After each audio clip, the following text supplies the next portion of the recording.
common sense. Yes, sir. Yeah, just to follow up on what you just said. It seems like APEC is giving direction as to how this country should go, the American Israel. And I'm wondering, I look at Lieberman as being a spokesperson for that. Where do you come down on that? And how do we prevent a foreign country telling our citizens how to tell our senators and congressmen how to vote? The question relates to the influence of APAC, the American Israeli Political Action Committee, on the Congress of the United States. Well, I can speak from a place of real clarity here because I've never received any contributions from APAC, and that's okay. Yeah. On the other hand, I can say that I do support the security of and the survival of Israel. Now, let's talk about the Middle East. My wife and I just came back last month from our second trip to the Middle East in about 13 months. And in our first trip, we went to Israel, and we went to the Palestinian areas, and we went to Syria and Lebanon. And in Israel, in talking to Israeli leaders and people from Israel, we heard firsthand this existential threat, this fear that people have of being just wiped out. It's a real fear. And when we met with Palestinians, we heard and saw examples of people being denied basic human rights, of checkpoints and walls and property just being taken. It's fairly astonishing when you see it for yourself. So how do we come to a point of peace? I happen to believe the door to peace in the Middle East goes right through Jerusalem. How do we get to a point of peace? Here's what I think we need to do. America must take an even-handed approach. This is what Jimmy Carter's been talking about. And that even-handed approach must be mindful of the suffering of the Israelis and their fears, and at the same time be mindful of the destruction of human liberties that's occurred in the Palestinians. And work to craft a possibility of a two-state solution. Now that it's easier said than done, I'll grant you that. But there has to be an intention to be able to come to a resolution. We cannot keep things the way they are. Because the way they are, it's not only instability between Israelis and Palestinians, but it's also encouraging instability in a larger region. Now, is anybody up to that task? Well, let me tell you that you have to be able to model these kind of things. We've had a discussion going on in Cleveland between groups representing Arab communities and Israelis. We've had a discussion going on for the last year, off and on. There's some deep issues, very emotional, powerful issues that separate people. But if you come to the Oval Office with an understanding of the imperative of human unity, hear me now.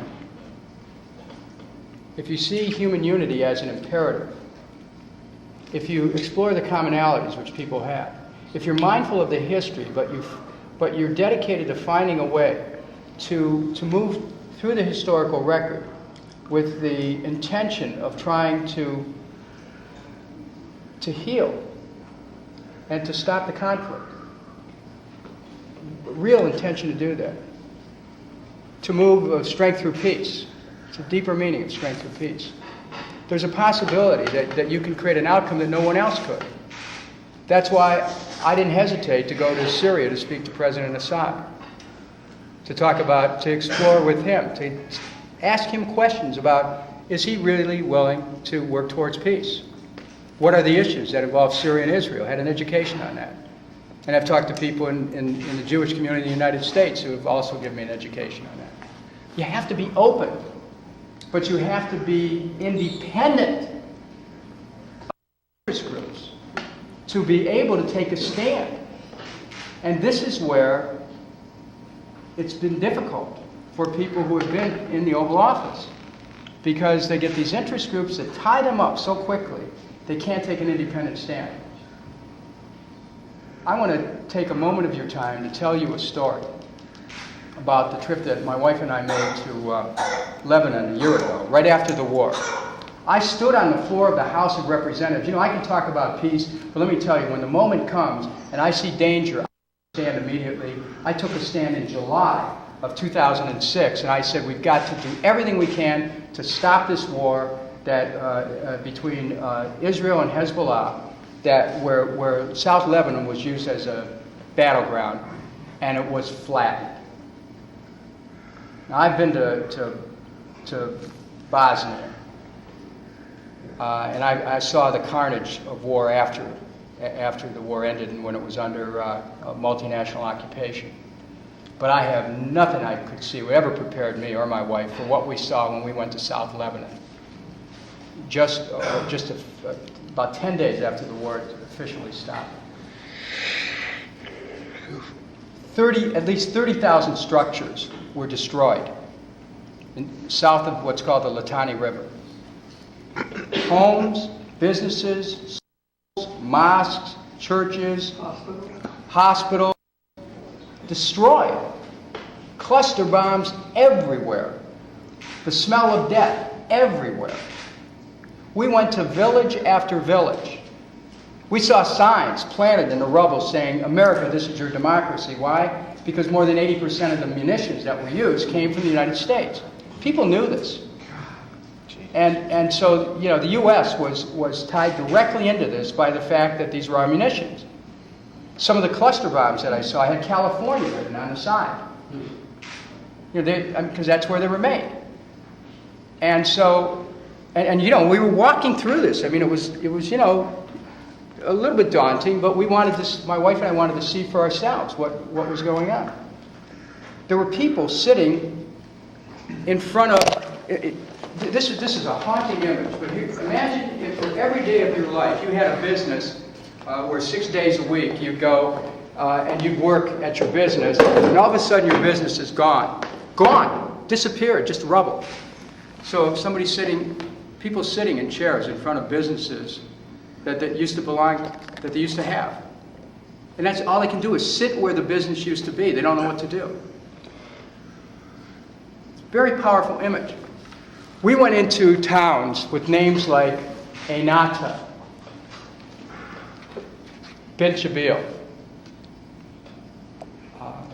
Maroon Ross, which is right at the border by the green line. And late at night, at 10 o'clock at night, we rolled into a city, Cana, of biblical lore, where Christ was said to have performed his miracle of turning water into wine. And we pulled into this village because I had read the reports, as many people had, of dozens of women and children perishing when a 1,000-pound bomb made in this country dropped through the roof of an apartment house and killed dozens of women and children who were hiding at the lowest level seeking refuge. So I just wanted to stop and pay my condolences to the families. And we asked this gentleman when we pulled into the village if he could take us to the site of if there was a place that we could go to, and he said through an interpreter, I'll take you to the town square. That's where we have a makeshift burial ground. So we went to the town square, and it was just a kind of a gray covering over these graves, and they had pictures that were propped up at each grave that had a picture of the deceased and a name. And as my wife and I, you know, literally walked down the row of graves, we looking at the pictures, we stopped at one grave and were absolutely transfixed at this picture of this little boy who could have only been about a year or so, who had a red sweater and a blue shirt, and he had this beautiful smile. It was the kind of picture that in the States, parents would take their kids to a department store years ago, and the child would pose for the picture. It was a very beautiful picture, and you could almost smile for a second except you realize that this little boy lay dead beneath your feet.